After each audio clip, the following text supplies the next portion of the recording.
El Evangelio, lo hemos escuchado muchas veces.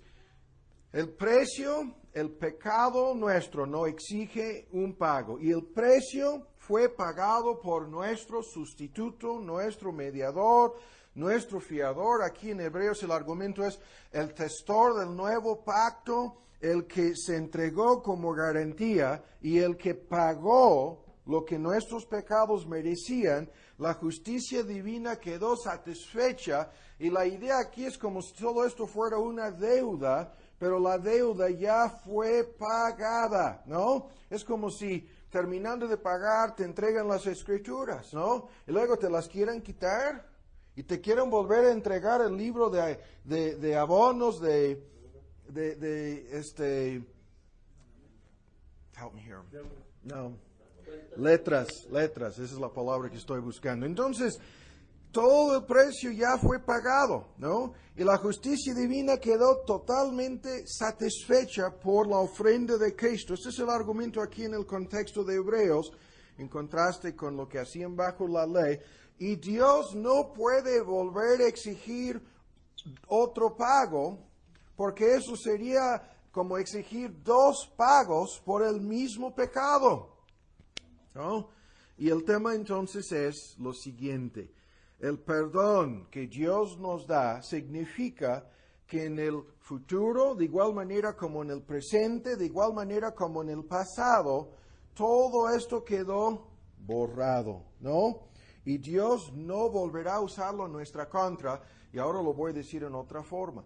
Dios no nos tratará en forma diferente en el futuro, ni menos en el presente, de lo que nos ha tratado ya en el pasado, porque todos estos pecados han sido quitados, propiciados por la ofrenda, el sacrificio, el pago de redención que Cristo entregó. Y este tema no lo vamos a analizar más el día de hoy. Es la base del ejemplo y el modelo que hemos de seguir nosotros al perdonar. Esto es lo que vimos hace 8 días, esto es lo que los textos dicen, y esto quiere decir algo muy importante, ¿no? Si hemos de imitar a Dios en esta forma, hemos de hacerlo haciendo exactamente lo mismo. Esto es lo que cabe ahí cuando dice 490 veces, lo vimos al principio. Eso es lo que entra en vigor cuando dice 7 veces al día. Nosotros después de 2, ¿no?, veces, estaríamos pensando ya en lo que pasó antier, ¿no? Y lo que pasó hace un mes, cuando dice, no, 7 veces al día. Esto quiere decir que la primera vez y otra vez por segunda vez, ¿no? Pero para nosotros es otra vez como si fuera por primera vez. Ya se nos olvidó de lo que pasó hace 30 minutos. Se enojó Víctor con mi comentario. Él me dijo que son los anteojos de un músico muy famoso británico que no voy a mencionar. Pero ya son 3 veces. Víctor, ya son 3 veces que este gringo se atreve a señalarme públicamente. Todos ustedes se van a fijar en él cuando va pasando a la salida, ¿no? No, pero eso es lo que nosotros hacemos. Pero si Dios lo hiciera así, ¿le ofendemos a Él acaso 7 veces por día? Si Él llevara la cuenta de 490, ¿cuándo se nos habría acabado la cuenta? ¿Cuándo? ¿Hasta cuándo? Nos ha perdonado Dios más de 490 veces, más de 7 veces por día. Ese es el modelo que está metido de por medio en el tema. Y por lo tanto, es uno de los cabos, ¿no?, que tenemos que atar aquí, uno de los detalles que no podemos pasar por alto. Y lo que vimos es que Cristo es el ejemplo a seguir, porque al actuar así con los inconversos, al perdonarles a sus pecados, ¿no?, incluso a nuestros enemigos, lo vimos hace 8 días, estamos dejando lugar para la ira de Dios, ¿no? Y esto es una parte de nuestra fe. Sabemos que si Dios no hace cuentas con ellos aquí y ahora, que lo hará en un futuro, que Dios no pasa por alto realmente los pecados de nadie. Los nuestros son perdonados por la obra de Cristo, porque Cristo pagó. Los de otros cristianos de igual manera, ¿no? Pero los inconversos están sujetos a su ira. Y esta ira vendrá tarde o temprano. Nuestro problema en todo esto es que lo vemos al corto plazo, lo vemos temporal o momentáneamente, y Dios lo ve de principio a fin. Estaba leyendo el otro día un discurso acerca de la existencia eterna del alma. Y el discurso estaba centrado en lo que significa el nacimiento de un bebé a la luz de su existencia eterna y su destino eterno. Y los argumentos me dejaron aplastados. Estaba pensando, ¿cuántas veces se nos ha ocurrido pensar en eso al ver la entrada de una criatura, ¿no?, a este mundo? ¿Cuántas veces nos hemos detenido para reflexionar acerca de que esta criatura, esta persona, en este sentido, este bebé, esta niña, ¿no?, este niño es un alma, y su alma existirá eternamente en algún lugar? Y nosotros lo vemos, ¿no?, a través de pasos y por etapas y por meses y luego por años. Y a veces mis papás, cuando me llaman por teléfono, mi mamá me pregunta ocasionalmente, ¿cuántos años de edad tienes ya, hijo? ¿Ya rebasaste los 50? Y me lo comenta así, es algo periódico con ella, tú lo sabes. Se me hace imposible, ¿no? ¿Cómo haya volado el tiempo? ¿Y cómo es posible que ya tengas, o sea, yo tengo la edad ahora que mi mamá tenía cuando yo vine a México? Así lo pongo en otro contexto. Y se me hace que todavía, ¿no?, soy ese niño. Pero mi punto es lo siguiente. Hay que verlo a largo plazo. Hay que ver la vida o la situación o la circunstancia o la cosa X, ¿no?, que nos han hecho estas personas. Hay que verlo a largo plazo. Es porque lo vemos al corto plazo que nos enojamos. Y es porque no podemos entender cómo Dios nos perdona, que no somos capaces de perdonar en la misma forma. O sea, esto es algo, lo vuelvo a decir, en donde hay entendimiento, hay fe, hay algo inteligente, ¿no? Hay una perspectiva. Y lo que vimos hace 8 días otra vez en la introducción es cómo al no perdonar vamos formando una perspectiva de esa persona, ¿no? Y para nosotros esa perspectiva se convierte en nuestra realidad, pero el asunto no es así. Y hay que verlo como Dios lo ve. Esto es lo que vimos hace 8 días en parte. Ahora busquen en Marcos 8. Ahora, el siguiente elemento, estábamos hablando del cómo perdonar, cómo ser imitadores de Dios, cómo nuestro perdón, incluso de gente inconversa, es un reflejo de la gracia común de Dios. Es Dios amando a sus enemigos a través de nosotros amando a nuestros enemigos. Eso es lo que vimos en parte.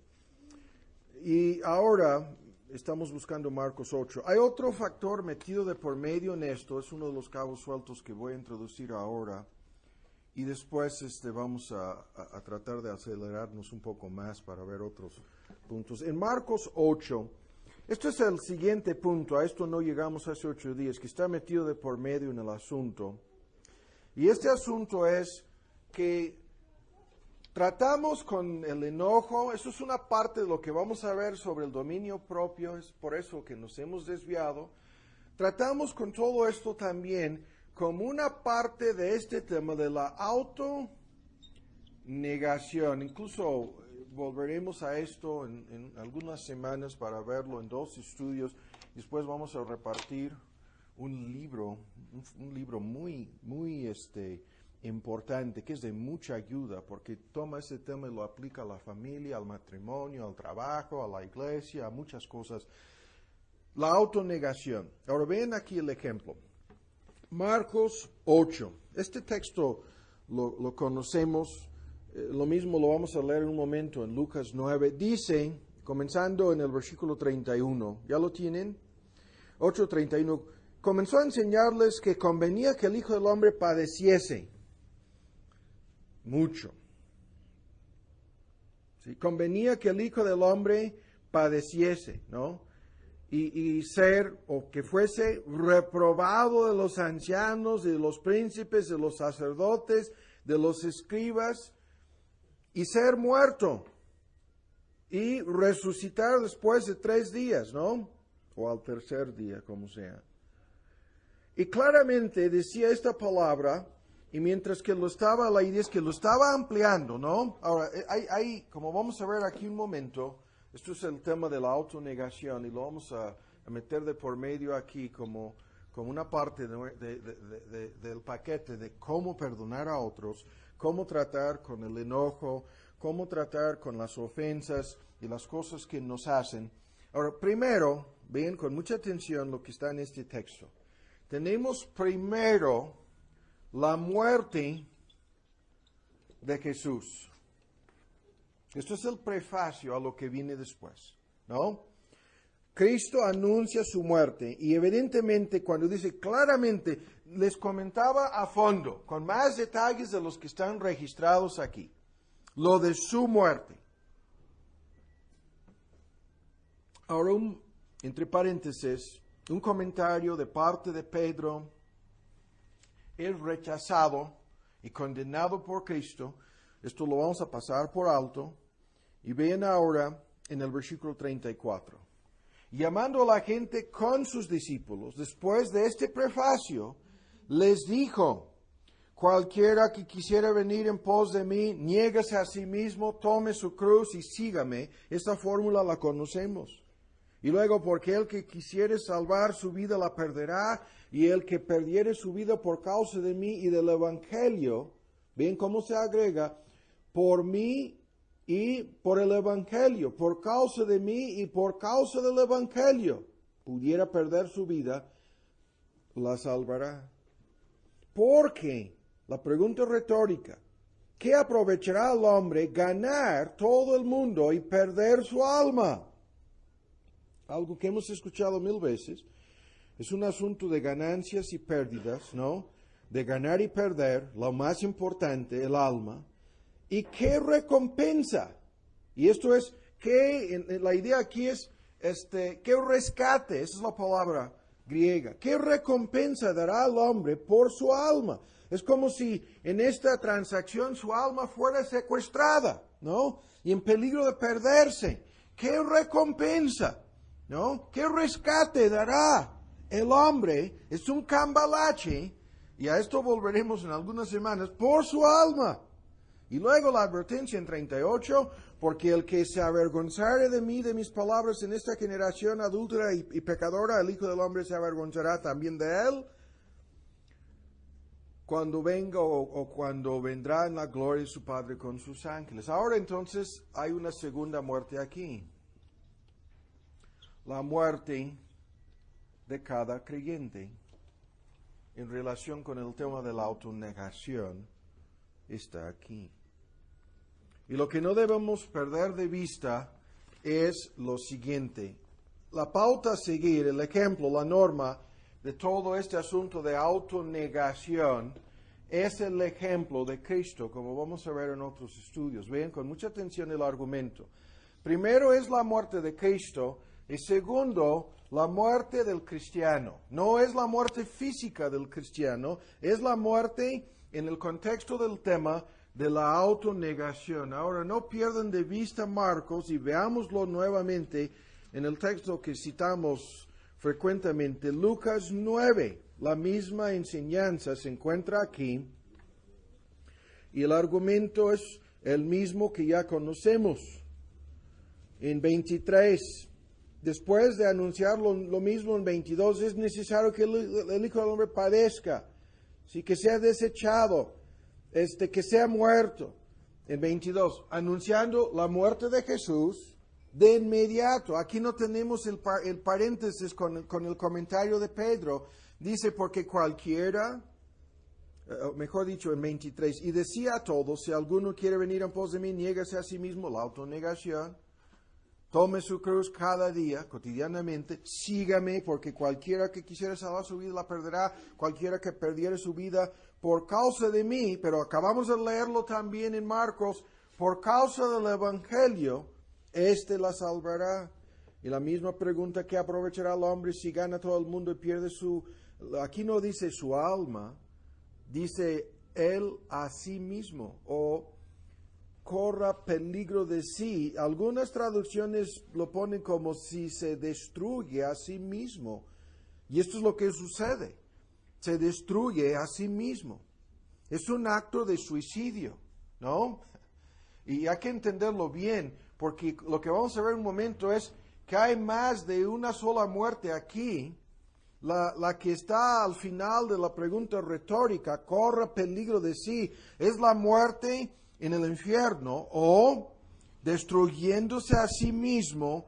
Esta persona sella su destino eterno en el infierno. Es un acto de autodestrucción en donde se pone a sí mismo en peligro, o esta persona se pone a sí mismo o a sí misma en peligro, o es hay que entender lo que estamos diciendo y no malentenderlo. Es como si fuera a suicidarse. Es la ilustración que hemos dado 1000 veces, que aprovecharía el hombre ganar todo el mundo a cambio de la pistola puesta sobre la mesa. Te lo voy a dar todo y tú tomarás la pistola para suicidarte.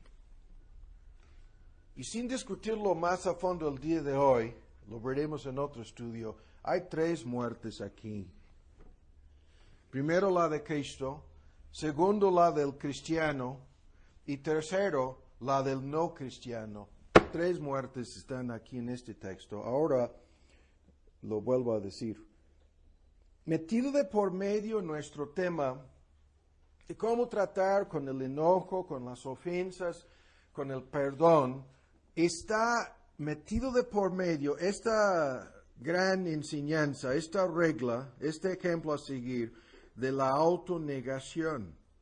Y lo vamos a ver terminando. Hay un problema en esto con nuestras emociones. Hay un problema en esto con nuestro concepto de justicia que ya hemos solucionado en parte. Hay un problema en esto con los sentimientos incluso de culpa. Hay un problema en todo esto en relación con este enojo que no podemos erradicarlo, no podemos olvidar, no podemos borrar, porque se echó a perder la confianza con esta persona, ¿no?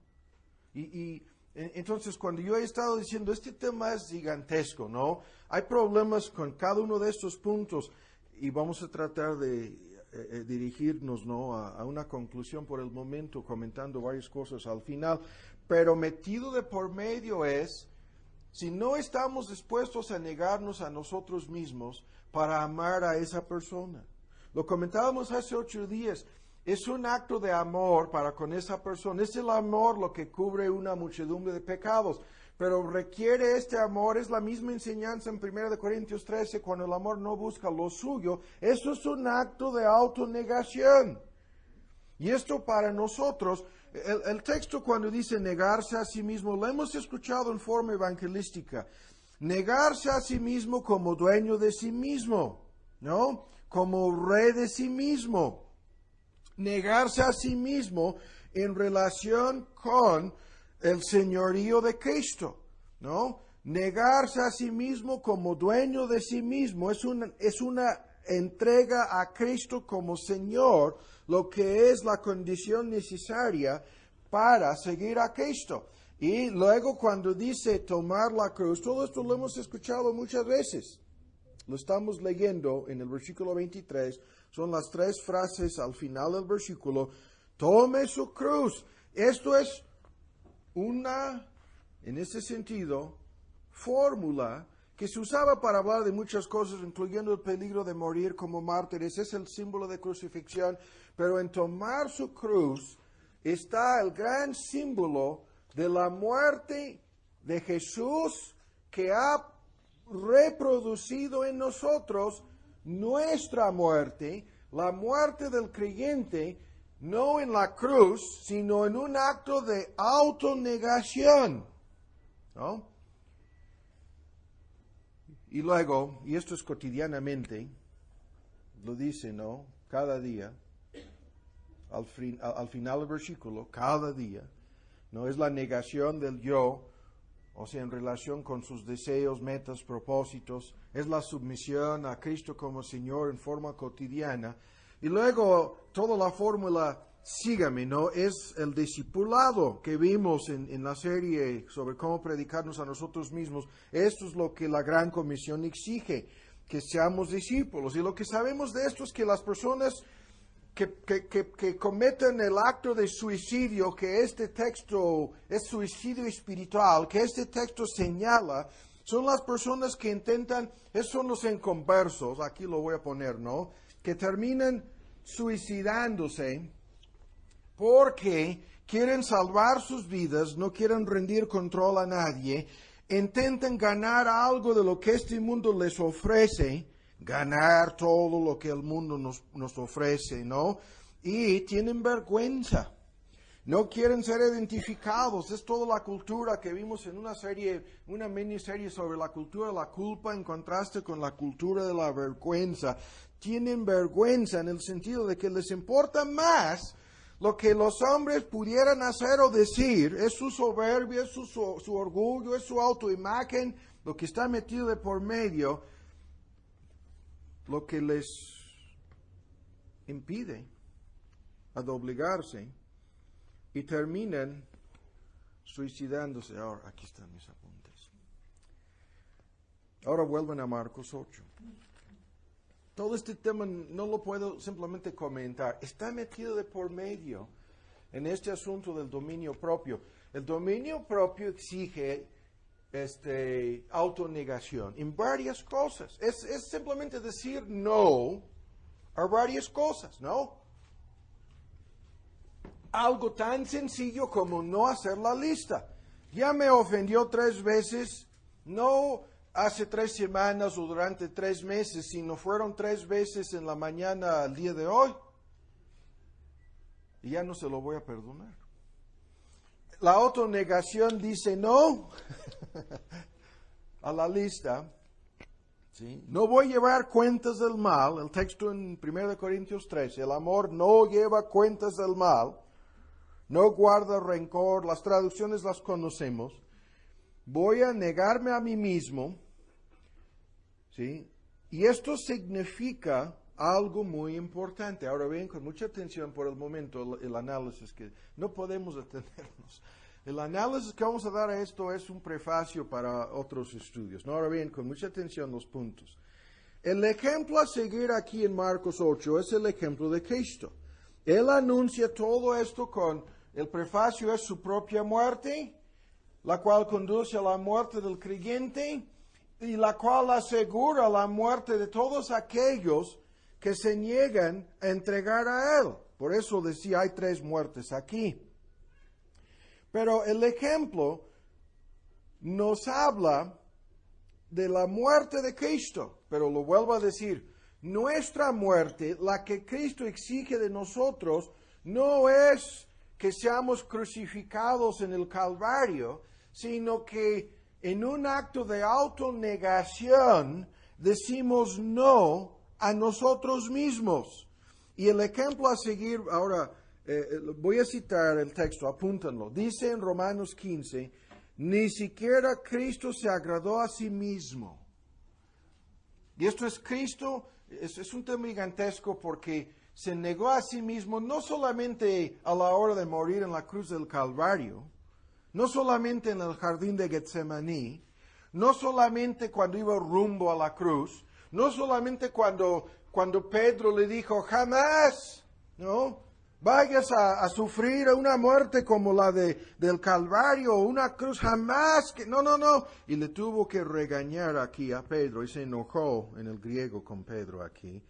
Pero, vean, no se agradó a sí mismo, es Romanos 15:3, y luego el texto dice, las ofensas, los vituperios, veámoslo, ¿no? Como lo estoy citando, algunos de ustedes lo están buscando, veamos el texto para que vean exactamente lo que dice. Es 15:3.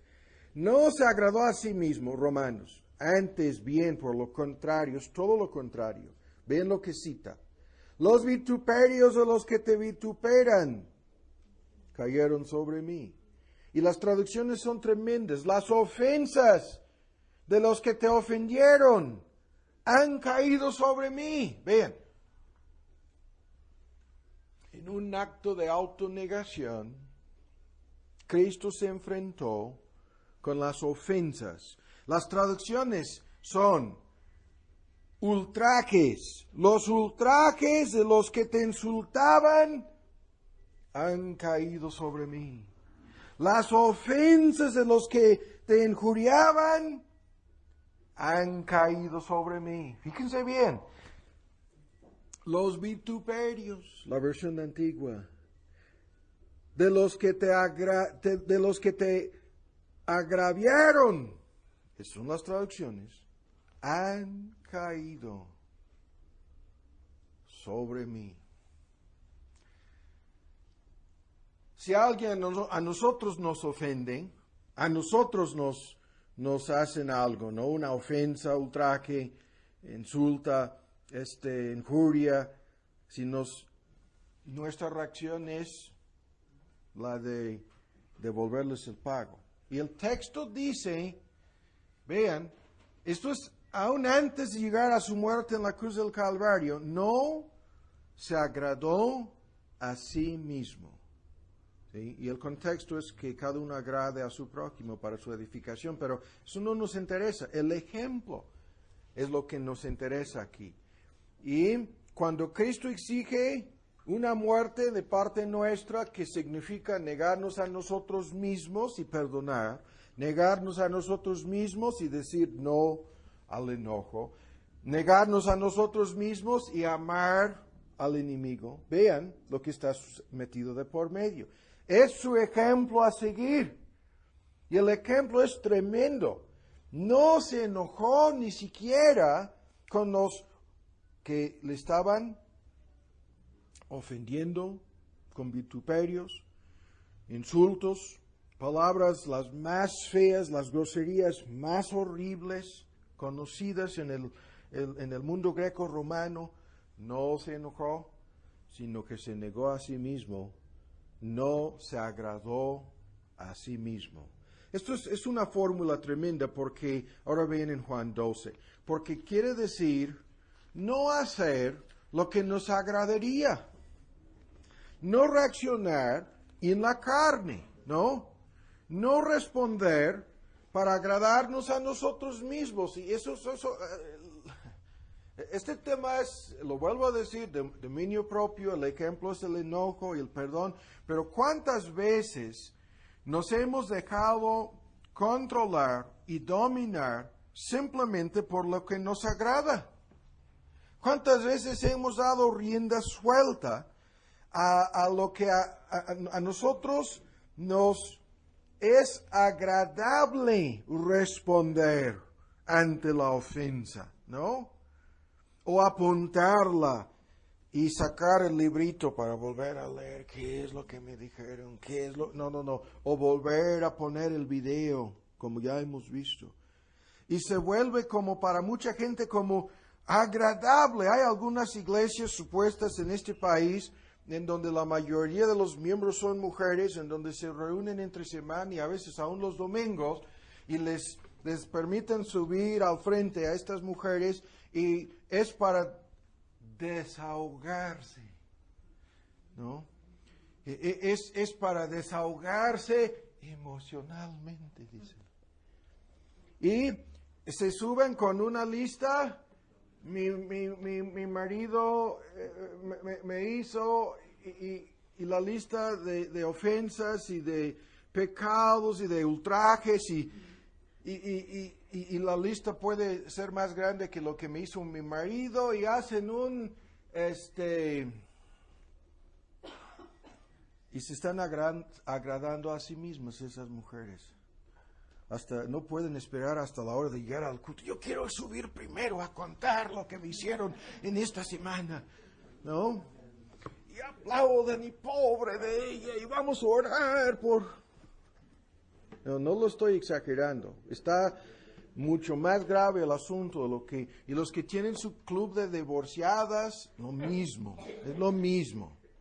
Ahora ven en Juan 12, Downing me dijo que algunas personas se enojaron con ellos, les acusaron de ser puros machos y de promover el machismo en su iglesia. No, estoy hablando del pecado aquí. Eso no tiene nada que ver con el machismo. No estoy a favor de estos hombres, ni lo que hacen a sus mujeres, ni ningún pecado. Pero lo que estoy diciendo es, estas mujeres deberían pensar dos veces y los líderes en esas iglesias deberían de volver a leer las Santas Escrituras y enseñarles a estas mujeres una reacción cristiana ante estas circunstancias y no dar rienda suelta a algo que es simplemente agradable para esas mujeres. Hay mujeres que se han enojado conmigo y se han ido de aquí simplemente por hacer comentarios de esta índole desde el púlpito.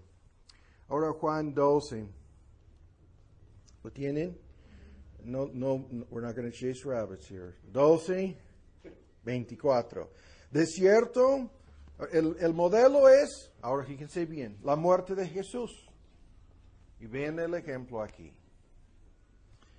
Jesús vino a este mundo no simplemente la idea es no para agradarse a sí mismo. Esto es un tema también teológico, pero gigantesco, de cómo estaba sufriendo nuestro Señor Jesús de principio a fin. Simplemente al estar presente en este mundo y al tener contacto con un mundo caído y con pecadores, ¿no? Estaba sufriendo de principio a fin. Eso es otro asunto, es otro argumento. Siempre hablamos de sus sufrimientos como sacrificio y ofrenda, ¿no? Propiciación para hacer expiación por nuestros pecados en la cruz del Calvario. Pero Cristo no se agradaba a sí mismo. Cristo se negaba a sí mismo, ¿sí? De principio a fin. Y siempre metido de por medio en su perspectiva, en su panorama, en su realidad, porque no tenía una versión de la realidad, sino la realidad del asunto es esto. Cristo vino para morir. Ahora lo voy a decir en otra forma. Cristo vivía para morir. Lo vuelvo a decir. Vino a morir y vivía para morir. Y esto es lo que el texto dice. 12, 24. De cierto os digo, que si el grano de trigo no cae en la tierra y muere, solo se queda, en él solo queda. Mas si muere, o muera, o muriere, mucho fruto llevará. ¿Sí? Y esto es el comentario que viene después de decir, el Hijo del Hombre ha de ser glorificado, la hora ha llegado, ¿no? En 23. Ahora, el comentario en 24 es un dicho parabólico, ¿no? Es una metáfora, es un lenguaje parabólico. El grano de trigo cae en la tierra y muere, ¿sí? Y luego lleva mucho fruto, ¿sí? Y de inmediato, ¿ven lo que sucede? Esto es lo que estábamos leyendo hace unos momentos en Lucas y en Marcos. El que ama su vida. Ahora ven lo que cambia aquí. El que ama su vida, la perderá. Y el que aborrece su vida, y se agrega la frase tan importante, su vida en este mundo. El contraste es amar y aborrecer. El que aborrece su vida en este mundo, para vida eterna la guardará. Pero esto si fuera poco, ahora pasa es la misma fórmula. El grano que muere, que cae en tierra y muere y lleva mucho fruto. Eso es Cristo. Eso es su muerte. ¿Sí? En 25, vean, el que muere también no amando su vida, en esta forma muere, aborreciendo su vida, en esa forma muere, vean, la guarda para vida eterna. Esto es la muerte del creyente. ¿Sí? Y luego la aplicación directa, si alguno me sirve, sígame. Esto es el mismo argumento que ya hemos visto. Pero ahora vean cómo se amplía el argumento. Donde yo estoy, ¿sí? Sígame. ¿Sí? Y donde yo estuviera, o donde yo estoy, ahí también estará mi. Y la palabra griega aquí es diácono, servidor, ¿no? Si alguno me sirve en esta forma, se agrega entre paréntesis, mi Padre le honrará. Y ahora ven, todo está aquí, lo que estamos diciendo. Está turbada mi alma. ¿Qué diré? Estaba viendo lo que acabamos de decir. Ni pasó un solo día, ni un solo momento de su vida sin esta sombra de la cruz. El libro que vamos a distribuir se llama La sombra de la cruz. Y aquí viene sobre él la sombra de la cruz. Cuando dice, está turbada mi alma, la sombra de la cruz estaba por encima de Cristo. ¿Qué diré? Padre, sálvame de esta hora. Y vean, las traducciones son, mas por esto, para esto. Vean, para esto mismo he venido a esta hora. Y comenzó diciendo, es la hora cuando el Hijo será glorificado, en 23, y ahora dice que es la hora cuando el Padre será glorificado. Ahora, no pierdan de vista que lo que estamos diciendo, la fórmula en Marcos 8 y en Lucas 9 está aquí en Juan 12. Es la misma fórmula, salvo que aquí pasa de la muerte de Jesús a la muerte del creyente, pasa por alto a los inconversos y va directamente al propósito por el cual Cristo vino a este mundo. Lo vuelvo a decir, Cristo vivió para morir, vivía para morir. Y los dos verbos, espero que se entiendan, ¿no? El copretérito pasado y el pretérito es lo mismo para decir que Cristo estaba frente a esta sombra y tenía que negarse a sí mismo y no buscar agradarse a sí mismo de principio a fin. Eso es el punto. El ejemplo a seguir en la autonegación es el de nuestro Señor Jesús. Lo vuelvo a decir, no es que tú y yo seamos crucificados, ¿no? Aunque esto llegó a suceder. Y hay una historia tremenda, lo he mencionado a veces sobre esto. Ahora vuelven al texto en Marcos 8, acerca de los soldados británicos y norteamericanos en lo que hoy día es Tailandia, cuando estaban construyendo aquel vía, ferrocarril, ¿no? Para las vías para los japoneses en la Segunda Guerra Mundial y murieron como animales, como moscas.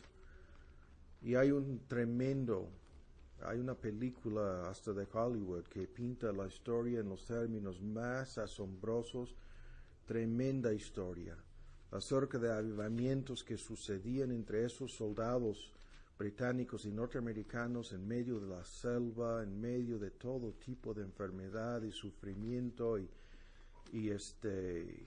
debilidad, de cómo los soldados japoneses llevaron a uno de ellos y lo crucificaron frente a los ojos de los demás para tratar de acabar con la influencia cristiana en el campo, en el campamento de concentración. Y el líder de ellos usaba la palabra, lo decía medio inglés, medio japonés, superstición, decía. miraba la Biblia que llevaban y decía superstición. Y cuando tenían que echar la culpa a alguien por algo que los soldados presos, los prisioneros de guerra, no habían, un acto que no habían cometido, optaron por crucificar al líder de ellos frente a sus ojos y andaban así diciendo, superstición. Esto no nos va a suceder a nosotros. No nos van a crucificar. No, eso no va a pasar. Pero en este argumento, lo que nos va a pasar es lo que estamos leyendo aquí. Vuelvo a citar el texto. Cuando dicen, ya lo tienen otra vez, es Marcos, en su capítulo 8, cuando dicen, ya lo tienen, cualquiera que quisiere venir en pos de mí, es 34, niégase a sí mismo, tome su cruz y sígame. Rápidamente, el tiempo se nos está yendo con esto, no con lo que íbamos a ver. ¿Qué es lo que esta muerte incluye? En forma resumida, lo siguiente, aquí lo vamos a poner. Esta es la muerte del creyente, esto es la autonegación. Y los puntos involucrados son estos. Primero, una decisión. En los términos de Juan 12, de no amar nuestra vida en este mundo. Es lo que acabamos de leer. De no amar nuestra vida en este mundo, ¿no? Y esto es lo que provoca el enojo, el resentimiento. Esta persona echó a perder, ¿qué? Echó a perder mi vida, ¿no? Por su infidelidad, por su traición, por su, lo que me hizo, ¿no?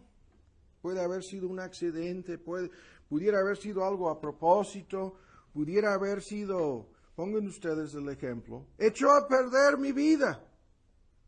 Y Cristo dice, el que ama su vida, la perderá.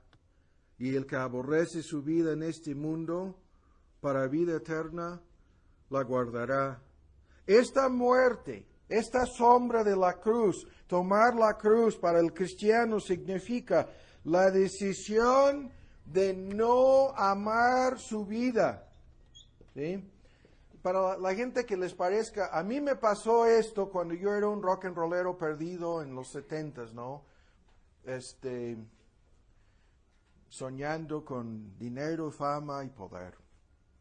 Y cuando tuve que enfrentarme con las exigencias del Evangelio de Cristo, pasó en mi vida una lucha que duró aproximadamente 1 año y medio, y cuando he dicho desde este púlpito, es como si hubiera muerto 1000 veces antes de ser convertido, porque estaba frente a esta decisión de no amar mi vida en este mundo. La decisión de sacrificar mi vida en el sentido de sacrificarla para mí, no usarla para mí, no seguir la voluntad mía, no ser dueño de mí mismo, ¿no? Pero ven lo que estoy diciendo. Esta decisión de sacrificarse en el contexto del discipulado cristiano, esta sombra de la cruz, es para no amar mi vida, es a saber, sacrificarla para el beneficio de otros.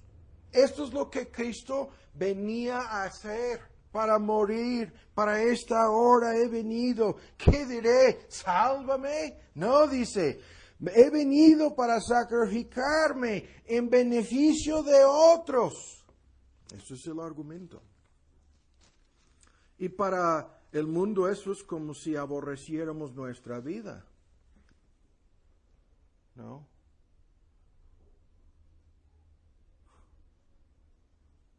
Y los otros soldados en el campamento de concentración, a labor camp, en la selva, en Tailandia, en la Segunda Guerra Mundial.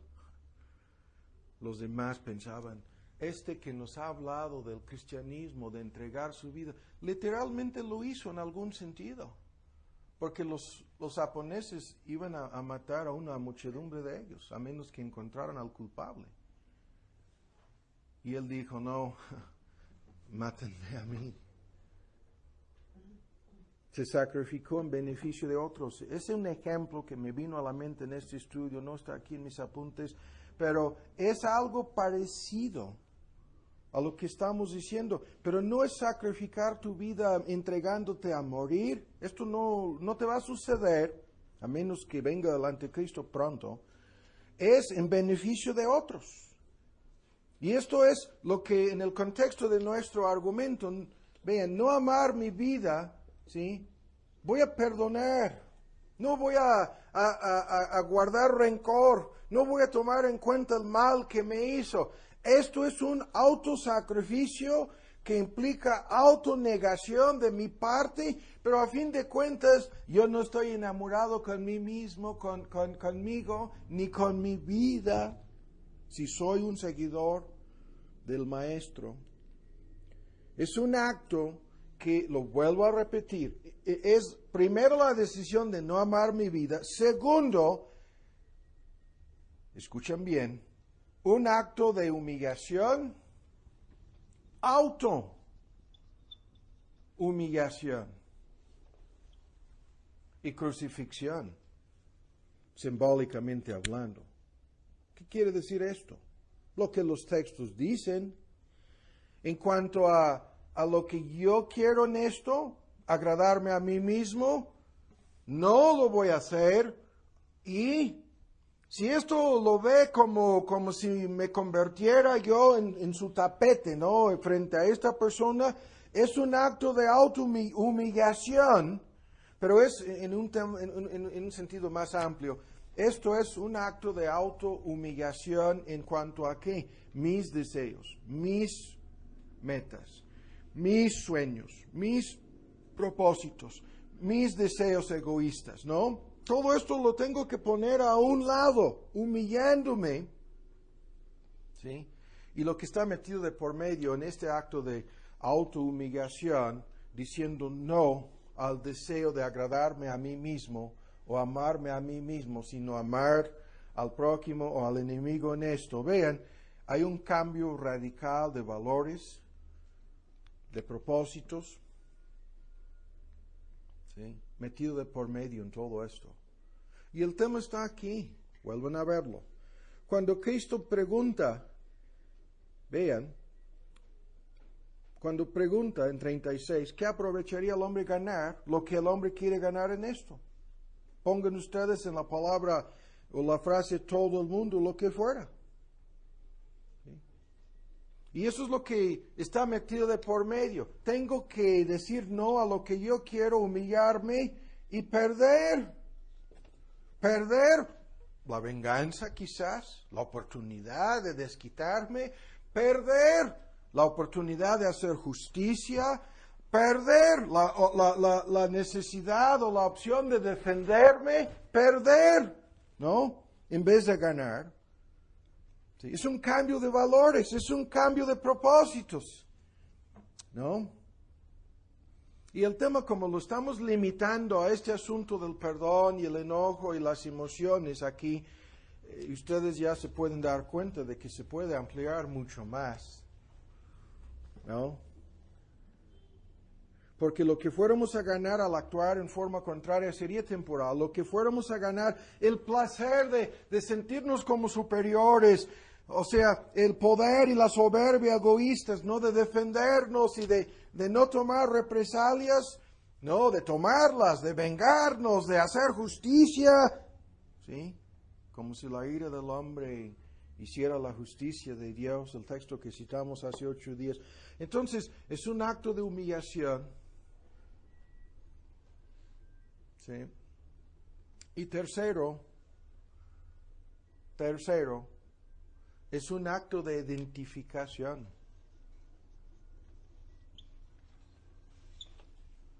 identificación con aquel que fue rechazado, odiado, ridiculizado y perseguido. Porque si no fuera por nuestra identificación con Él, no lo haríamos jamás. Jamás. No sé si me explico. Pero hay algo profundo metido de por medio en esto. El tiempo se nos fue comentándolo como introducción a lo que veremos en otros estudios. Pero esto es, lo vuelvo a decir, hay dos muertes aquí, en esta parte del tema, la de Cristo y la nuestra. ¿Sí? Y la muerte al yo, no amar nuestra vida. ¿Sí? La muerte a la autoestima, a la imagen, a la soberbia, un acto de autohumillación. ¿Sí? Y la muerte a todo lo que nosotros habíamos defendido como nuestro, ¿no? Al identificarnos con el Maestro. ¿Sí?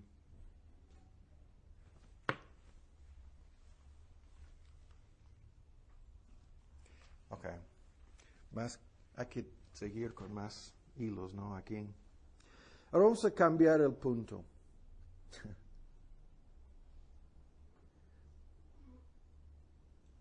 Aunque estoy con la tentación de seguir con aquello. Ahora vamos a cambiar el tema aquí. Rápidamente, varias otras cosas. No sé si hayan captado lo que estamos tratando de decir en esto. Esto no lo puede hacer nadie sin la gracia de Dios. ¿Sí? No lo puede hacer nadie sin el poder del Espíritu Santo.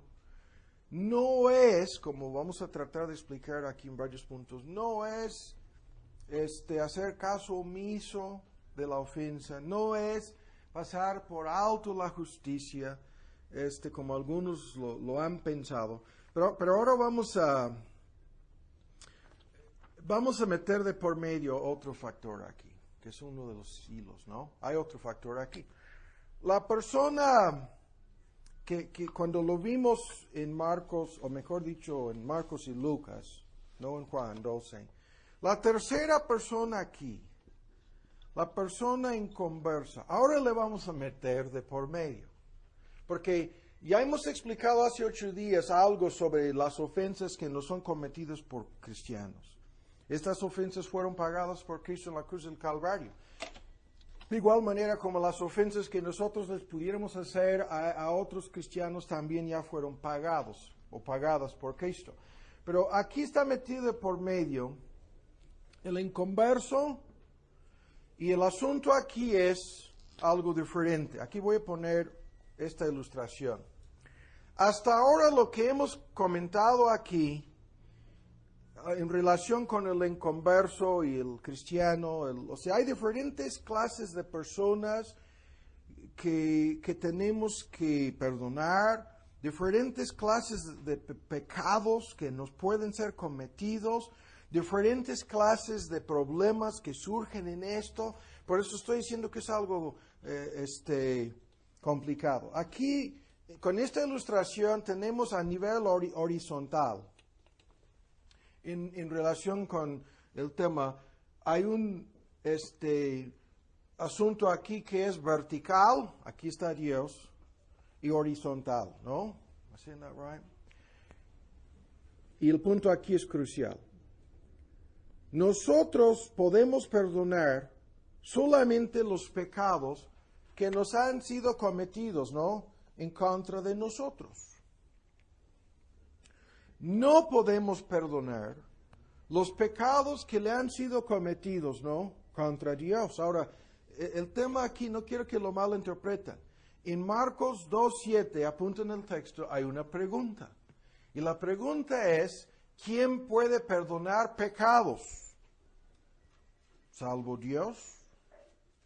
Nadie. ¿Quién puede perdonar el pecado? ¿No? ¿Quién puede perdonar pecados sino solo Dios?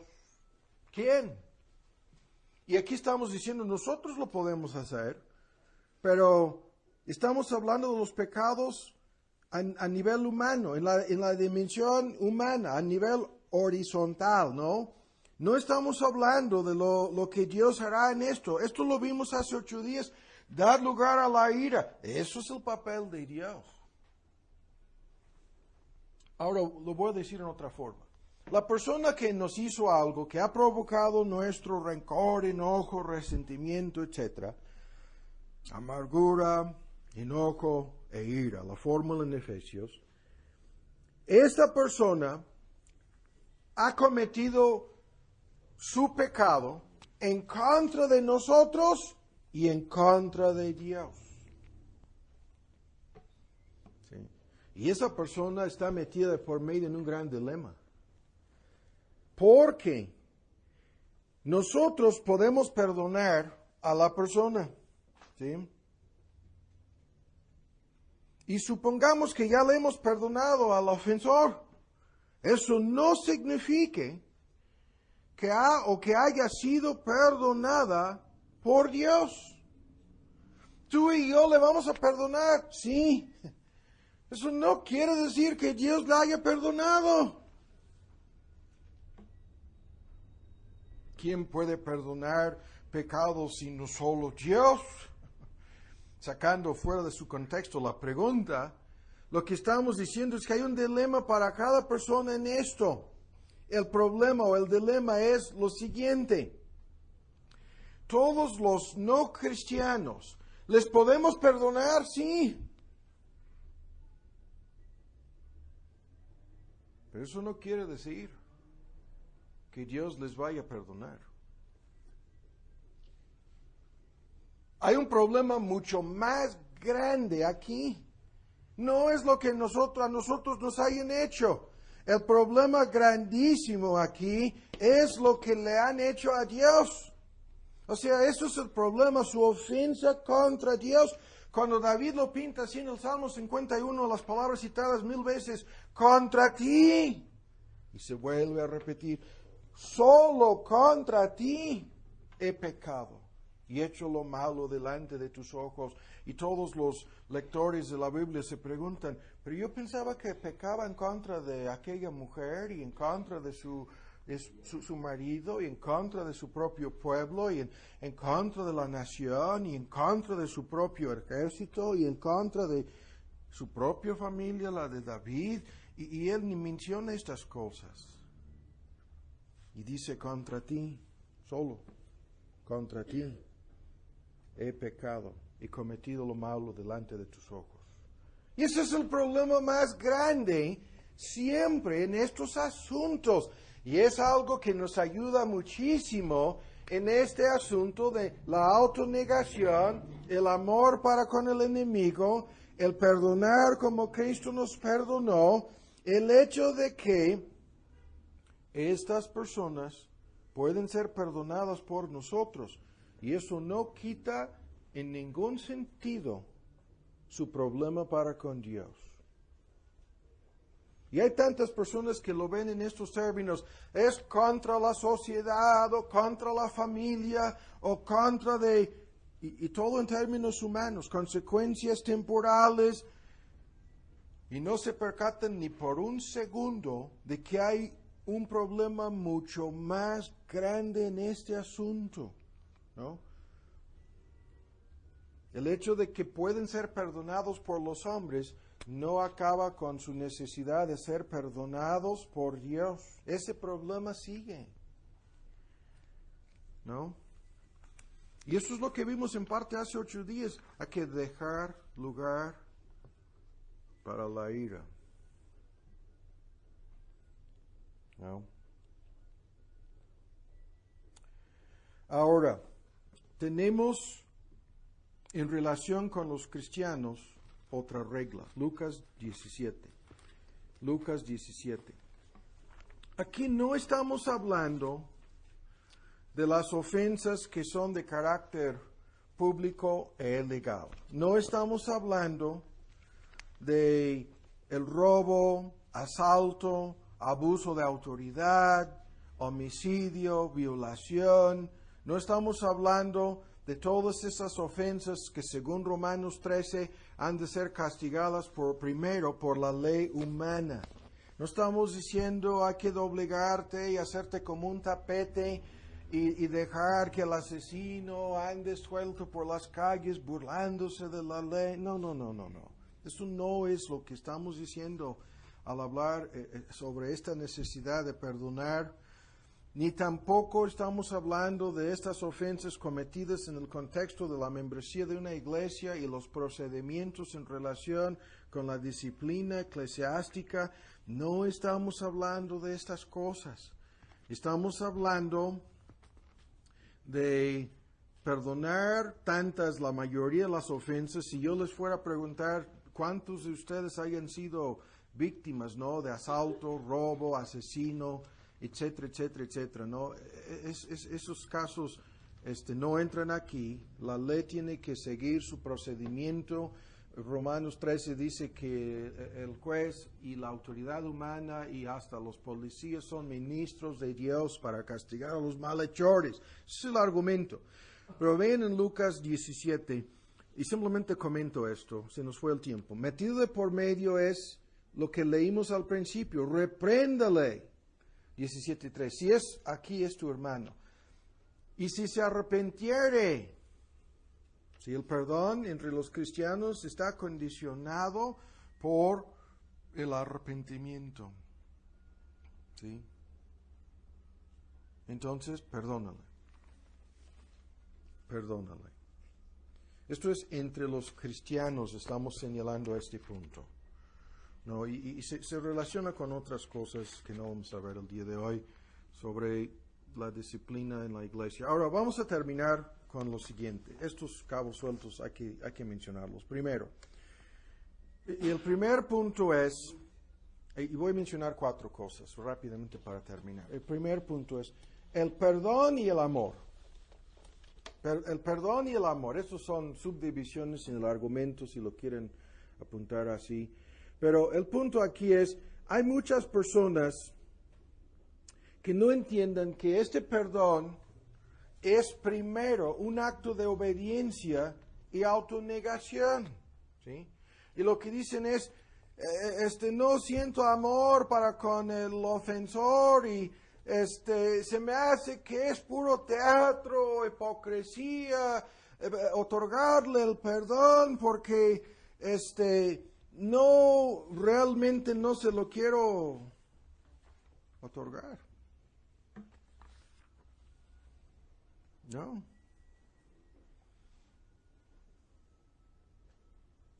Por eso dicen, mejor no lo hago. Meten de por medio sus emociones. Y el punto, Dios nos manda a perdonar.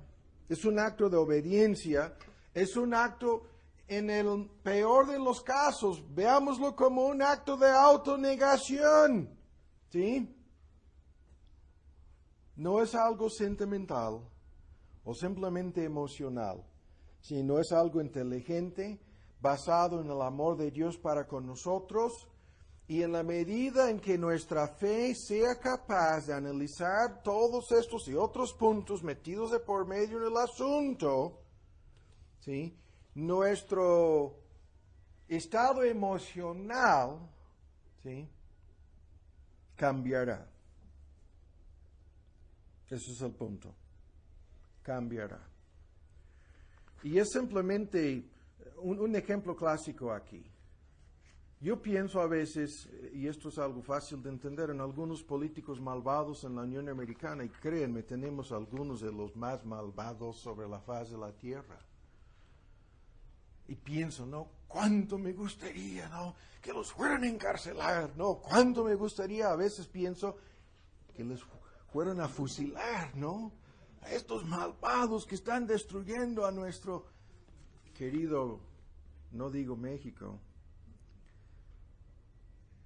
Y es algo sumamente emocional, en donde hay muchas emociones, amor a la patria, amor por la justicia, muchas cosas metidas de por medio, y vemos a un hipócrita, engañador, farsante, abusando de su poder y burlándose de la ley. Y pienso, ¿cuánto me gustaría? Pero luego leo en el libro que tengo aquí en mis manos que hay que dar lugar para la ira, ¿no? Y luego contemplo lo que veremos que Dios hará con estas personas en el día de juicio. Y pienso, lo que preguntábamos hace 8 días sobre la muerte de Cristo, ¿no basta para perdonar al ofensor cristiano? ¿No basta lo que Cristo ya hizo para que yo pueda perdonar a mi hermano? Y ahora pienso en los términos de la ira. ¿No basta la ira de Dios que vendrá? ¿Sí? Y no voy a ver los salmos, hay algunos salmos que hablan detalladamente de esto. ¿No basta? Y de repente mis emociones, ¿no?, que quieren venganza y justicia, se calman, se tranquilizan. Y hasta pienso, a lo mejor voy a sentir lástima por algunos de ellos en el día final, al ver las consecuencias eternas de estos pecados que han cometido contra la nación y la patria, además de un montón de otros, por los cuales serán castigados eternamente. El punto es, no debemos dejar que nuestras emociones, ya sea el amor o no, ¿sí?, o el deseo de ver justicia o venganza o no, se meten de por medio. Ahora, el segundo punto, y eso es otro problema, lo comentamos hace 8 días, el gozo. Cuando hay realmente el deseo de perdonar, ya no estoy hablando de personas que han cometido ofensas contra una nación, estoy hablando de personas que nos han ofendido a nosotros. Si le perdonamos o les perdonamos a estas personas, ven con mucha atención el punto aquí, las Santas Escrituras enseñan lo siguiente: si hay un verdadero perdón, debe haber gozo. Si hay una verdadera reconciliación, por lo menos en nuestra mente y corazón, debe haber gozo. ¿Sí? Y si no podemos sentirlo en relación con esta persona, esto pone en duda si hay gozo en el cielo por un solo pecador que se arrepiente, y nosotros no podemos sentir gozo ni reconciliación, pero decimos que ya le hemos perdonado, entonces algo está mal en este asunto. Yo no sé por qué estamos metiendo aquí de por medio tantos argumentos. Yo no sé si ustedes pueden vincular el asunto correctamente o no con el mismo argumento de aumentanos la fe. Es el mismo punto. Lo vuelvo a repetir. Debe haber cierto gozo. ¿Sí? Y el contraste es en la parábola del hijo samaritano, el gozo entre el padre y el hijo, en contraste con la amargura, el enojo y la ira del hijo mayor, ¿no? Y sabemos de inmediato, el hijo mayor no estaba dispuesto a amar ni perdonar. Sus emociones, y seguimos con este asunto de las emociones, estaban metidos de por medio.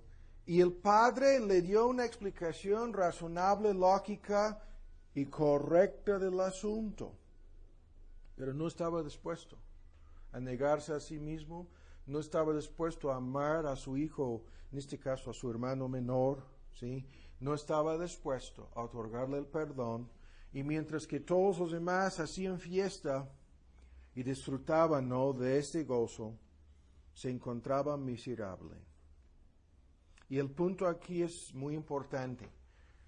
La miseria, ¿sí?, en vez de gozo, ¿sí?, el descontento en vez de tranquilidad, es algo que nosotros mismos estamos generando si no podemos realmente perdonar. Y esto es un argumento moderno que usan los psicólogos. Ustedes lo han escuchado, lo comentan aquí en radio y televisión, a veces en entrevistas.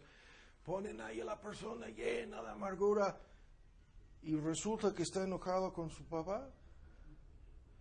Y le dicen, no, tienes que ir a reconciliar. Ya se murió. ¿Cuándo? Hace 20 años. ¿Sigue lleno de ira y furia? Sí. Está súper enojado porque me dejó fuera del testamento. Y otras cosas. Entonces los psicólogos dicen, ustedes saben lo que voy a decir aquí. Vete al cementerio. Sí. No esperes hasta el Día de los Muertos. Hazlo ahora, lo más rápido posible. Llévate la lista de tus acusaciones y las ofensas y todo lo que te hizo tu papi, ¿no?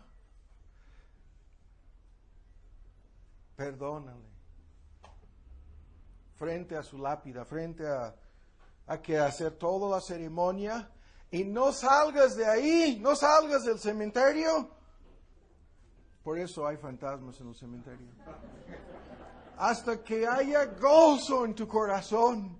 Hasta que haya algo de tranquilidad. Porque, y su argumento es, te estás perjudicando a ti mismo. Te estás amargando, ¿no? Estás destruyendo tu propia vida al actuar así. Y tu única esperanza de vivir en paz es la que el psicólogo te está dando, ¿no?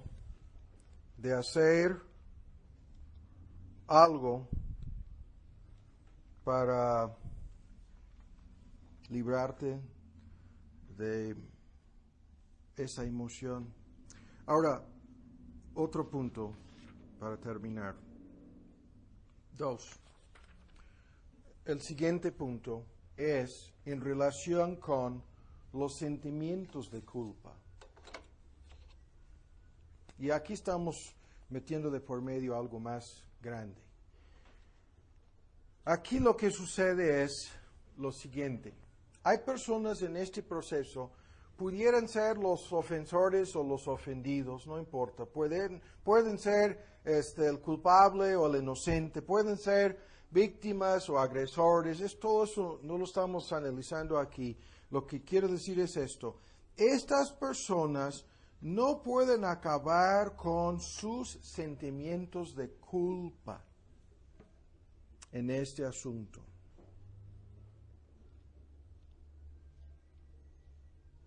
¿Sí?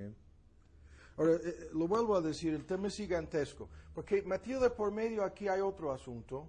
Hay personas que a de veras son los culpables, pero no se sienten culpables de nada. Y hay personas que se enredan en esto. Yo no hice nada y me siento culpable. Yo soy víctima y me siento mal. La otra persona que me lo hizo todo no se siente culpable de nada. ¿No?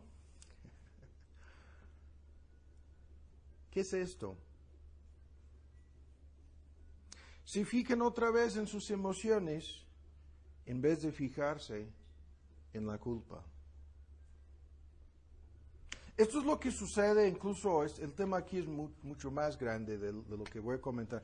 Esto es lo que sucede con la predicación del Evangelio. Hay personas perdonadas, justificadas, aceptadas por Dios. Cada vez que escuchan un sermón evangelístico sobre el pecado de la culpa, vuelven a pasar por el mismo proceso como si estuvieran siendo convertidos por tercera, cuarta, quinta, sexta, 10ª vez.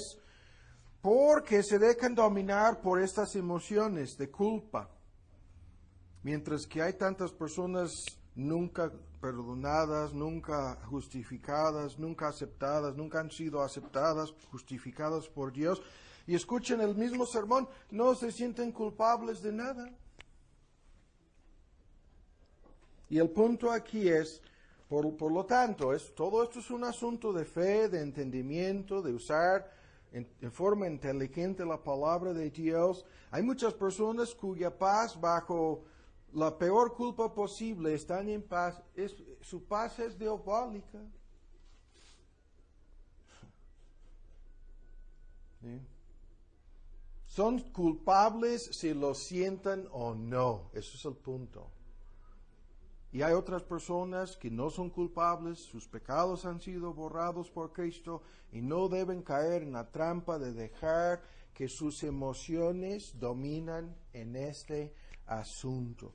Tienen que volver a leer las Santas Escrituras y volver a afirmar su fe en Cristo, y Dios a su tiempo quitará estos sentimientos de culpa, ¿no? Y aquí hay un montón de ejemplos, pero pongan el ejemplo de un asesino convertido a Cristo. ¿Cuánto tiempo sufrirá esa persona para que Dios le quite esa sensibilidad de culpa? Es una persona ya arrepentida, es una persona ya justificada, es una persona ya perdonada, cuya conciencia en un sentido ya se encuentra tranquila.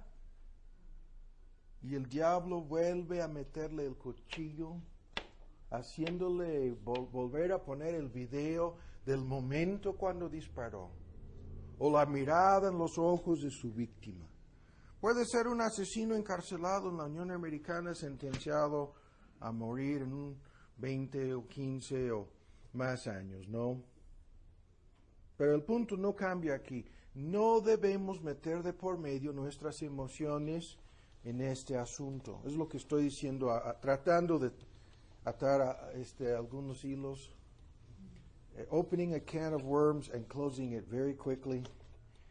Abriendo la lata de gusanitos y cerrándola rápidamente. Pero si para algunos de ustedes se brincaron unos gusanitos por ahí, les pido perdón, el tiempo se nos fue. Ahora la última cosa. El perdón, el enojo, todo este paquete en que hemos estado tocando, y la confianza. Por último, la confianza. ¿Qué es esto? El perdón del pecado a nivel humano, a nivel personal, no resulta en forma automática en la confianza. De la misma manera como pudiéramos haberlo visto, hay pecados que traen consecuencias temporales que la persona tiene que pagar. Hay situaciones y circunstancias, un ejemplo, el adulterio en el matrimonio puede poner fin a ese matrimonio, y ni el perdón humano, ni el perdón divino, ni el perdón del Papa en Roma volverá, que de nada sirve, volverá a establecer, it's a hyperbole, servirá para solucionar el problema. Es lo que estoy diciendo. Y esto lo podemos ver aquí en este ejemplo de la confianza. Es sumamente difícil en muchos casos restablecer la confianza. Lo que estoy diciendo es, no debemos confundir la confianza con el perdón. No son la misma cosa. La prueba bíblica, y hay libros sobre este asunto, la prueba bíblica, cuando por segunda vez y por tercera vez el rey Saúl comete un atentado, o sea, trata de quitarle su vida del rey David, llega un momento, el rey David, en que le vuelve a perdonar, sí, y le vuelve a perdonar, por supuesto, y le vuelve a perdonar otra vez. Pero llega un momento en que ya no le tiene confianza, ¿sí? Y no se vuelve a establecer la confianza entre David y Saúl para el resto de sus vidas. Hay casos cuando la persona nos ha enseñado, ha mostrado que es una persona de poca confianza, ¿sí? Y el tema aquí es amplio, pero lo tengo en un párrafo nada más. Hay personas chismosas, hay personas conflictivas, hay personas irresponsables, hay personas negligentes, hay personas soberbias, hay personas llenas de envidia y celos, hay personas dominadas por el materialismo, por la codicia. Estoy hablando aquí de personas inconversas, claro que sí. Y no estamos obligados a volver a tenerles confianza. Les podemos perdonar, Pero esto no nos obliga a confiar en esa persona hasta que veamos frutos dignos de arrepentimiento.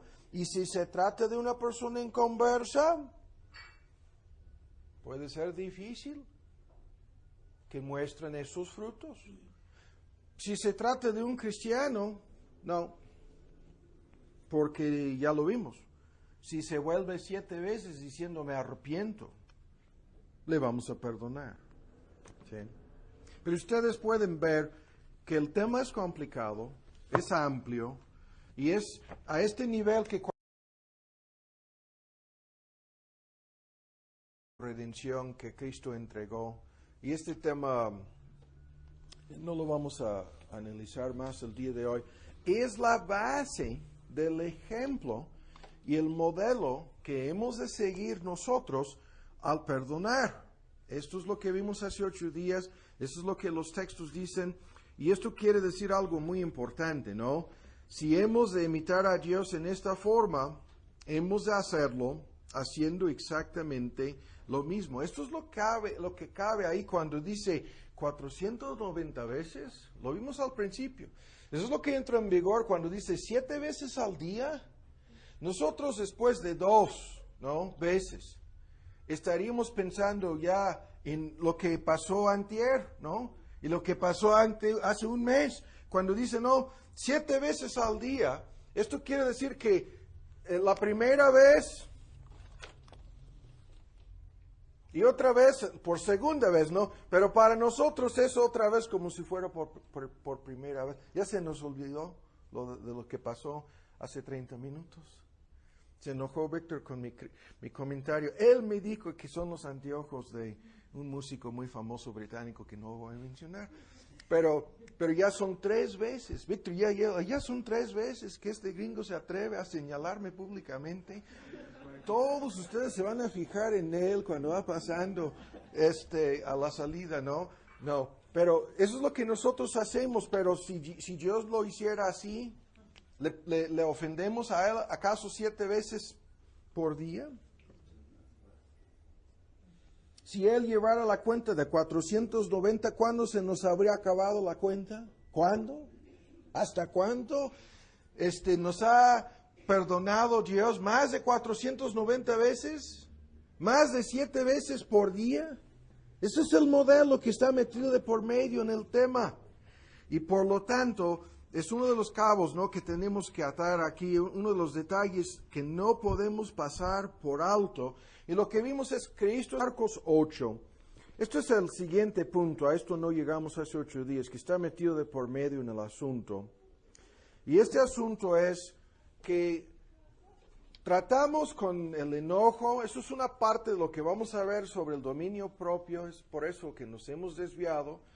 Tratamos con todo esto también como una parte de este tema de la autonegación. Incluso volveremos a esto en algunas semanas para verlo en 2 estudios.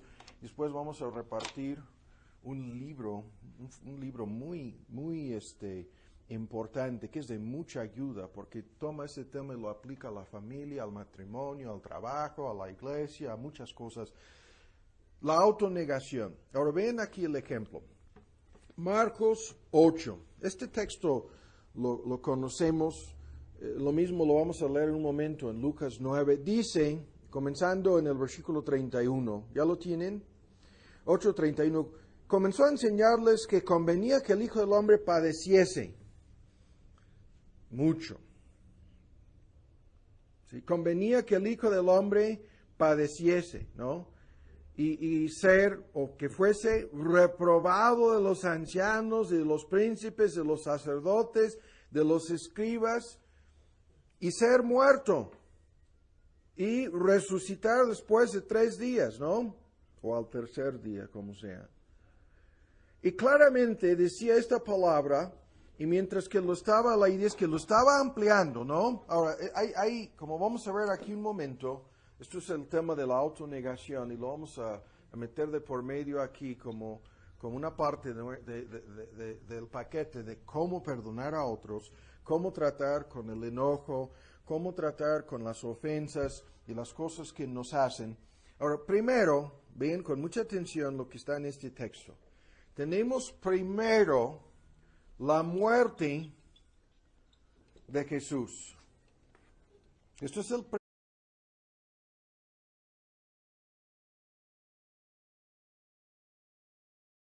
Evangelio, lo hemos escuchado muchas veces. El precio, el pecado nuestro no exige un pago. Y el precio fue pagado por nuestro sustituto, nuestro mediador, nuestro fiador. Aquí en Hebreos el argumento es el testor del nuevo pacto, el que se entregó como garantía y el que pagó lo que nuestros pecados merecían. La justicia divina quedó satisfecha y la idea aquí es como si todo esto fuera una deuda, pero la deuda ya fue pagada, ¿no? Es como si terminando de pagar te entregan las escrituras, ¿no? Y luego te las quieren quitar y te quieren volver a entregar el libro de abonos, help me here. No. Letras, esa es la palabra que estoy buscando. Entonces, todo el precio ya fue pagado, ¿no? Y la justicia divina quedó totalmente satisfecha por la ofrenda de Cristo. Este es el argumento aquí en el contexto de Hebreos, en contraste con lo que hacían bajo la ley. Y Dios no puede volver a exigir otro pago, porque eso sería como exigir dos pagos por el mismo pecado, ¿no? Y el tema entonces es lo siguiente. El perdón que Dios nos da significa que en el futuro, de igual manera como en el presente, de igual manera como en el pasado, todo esto quedó borrado, ¿no? Y Dios no volverá a usarlo en nuestra contra, y ahora lo voy a decir en otra forma. Dios no nos tratará en forma diferente en el futuro, ni menos en el presente, de lo que nos ha tratado ya en el pasado, porque todos estos pecados han sido quitados, propiciados por la ofrenda, el sacrificio, el pago. Es el ejemplo a seguir, porque al actuar así con los inconversos, al perdonarles a sus pecados, no incluso a nuestros enemigos, lo vimos hace 8 días, estamos dejando lugar para la ira de Dios, ¿no? Y esto es una parte de nuestra fe. Sabemos que si Dios no hace cuentas con ellos aquí y ahora, que lo hará en un futuro, que Dios no pasa por alto realmente los pecados de nadie. Los nuestros son perdonados por la obra de Cristo, porque Cristo pagó. Los de otros cristianos de igual manera, ¿no? Pero los inconversos están sujetos a su ira. Y esta ira vendrá tarde o temprano. Nuestro problema en todo esto es que lo vemos al corto plazo, lo vemos temporal o momentáneamente, y Dios lo ve de principio a fin. Estaba leyendo el otro día un discurso acerca de la existencia eterna del alma. Y el discurso estaba centrado en lo que significa el nacimiento de un bebé a la luz de su existencia eterna y su destino eterno. Y los argumentos me dejaron aplastados. Estaba pensando, ¿cuántas veces se nos ha ocurrido pensar en eso al ver la entrada de una criatura, ¿no?, a este mundo? ¿Cuántas veces nos hemos detenido para reflexionar acerca de que esta criatura, esta persona, en este sentido, este bebé, esta niña, ¿no?, este niño es un alma, y su alma existirá eternamente en algún lugar? Y nosotros lo vemos, ¿no?, a través de pasos y por etapas y por meses y luego por años. Y a veces mis papás, cuando me llaman por teléfono, mi mamá me pregunta ocasionalmente, ¿cuántos años de edad tienes ya, hijo? ¿Ya rebasaste los 50? Y me lo comenta así, es algo periódico con ella, tú lo sabes. Se me hace imposible, ¿no? ¿Cómo haya volado el tiempo y cómo es posible que ya tengas O sea, yo tengo la edad ahora que mi mamá tenía cuando yo vine a México. Así lo pongo en otro contexto. Y se me hace que todavía, ¿no? Soy ese niño. Pero mi punto es lo siguiente. Hay que verlo a largo plazo. Hay que ver la vida o la situación o la circunstancia o la cosa X, ¿no? Que nos han hecho estas personas. Hay que verlo a largo plazo. Es porque lo vemos al corto plazo que nos enojamos. Y es porque no podemos entender cómo Dios nos perdona, que no somos capaces de perdonar en la misma forma. O sea, esto es algo, lo vuelvo a decir, en donde hay entendimiento, hay fe, hay algo inteligente, ¿no? Hay una perspectiva. Y lo que vimos hace 8 días otra vez en la introducción es cómo al no perdonar vamos formando una perspectiva de esa persona, ¿no? Y para nosotros esa perspectiva se convierte en nuestra realidad. Pero el asunto no es así. Y hay que verlo como Dios lo ve. Esto es lo que vimos hace 8 días en parte. Ahora busquen en Marcos 8. Ahora, el siguiente elemento, estábamos hablando del cómo perdonar, cómo ser imitadores de Dios, cómo nuestro perdón, incluso de gente en conversa, es un reflejo de la gracia común de Dios. Es Dios amando a sus enemigos a través de nosotros amando a nuestros enemigos. Eso es lo que vimos en parte. Y ahora estamos buscando Marcos 8. Hay otro factor metido de por medio en esto, es uno de los cabos sueltos que voy a introducir ahora. Y después vamos a tratar de acelerarnos un poco más para ver otros puntos.